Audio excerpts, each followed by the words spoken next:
இப்போது புதிய அறிமுகம் ஆச்சி ஹோட்டல் சாம்பார் 50 கிராம் ரூபாய் 20 மட்டுமே.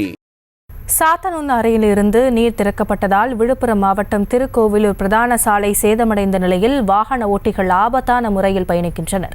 விரைந்து சாலையை சீரமைக்க வேண்டும் என பொதுமக்கள் கோரிக்கை விடுத்துள்ளனர். இது குறித்த கூடுதல் விவரங்களோடு இணைகிறார் எமது செய்தியாளர் ஜனார்த்தனன். அங்கு இருக்கக்கூடிய சாலையை சீரமைக்க எதுவும் நடவடிக்கை எடுக்கப்பட்டிருக்கிறதா? மக்களின் கோரிக்கை என்ன?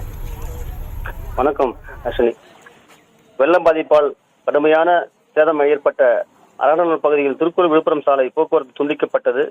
அதாவது பெஞ்சல் புயல் காரணமாக சாத்தனூரிலிருந்து நீர்வரத்து அதிகரித்தால் முன்னறிவிப்பின்றி சாத்தனூரிலிருந்து 1,68,000 கனஅடி நீர் திறக்கப்பட்டதால் விழுப்புரம் மாவட்டம் அரகநல்லூர் கடுமையாக பாதிக்கப்பட்டது. விழுப்புரம் திருக்கூர் பிரதான சாலை முற்றிலுமாக உடைந்து சேதமடைந்ததால் போக்குவரத்து துண்டிக்கப்பட்டது.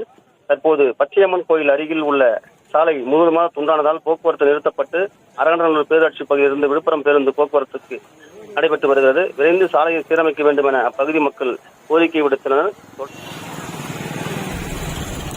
விவரங்களுக்கு நன்றி ஜனார்த்தனன். இப்போது புதிய அறிமுகம் ஆச்சி ஹோட்டல் சாம்பார் 50 கிராம் ரூபாய் 20 மட்டுமே.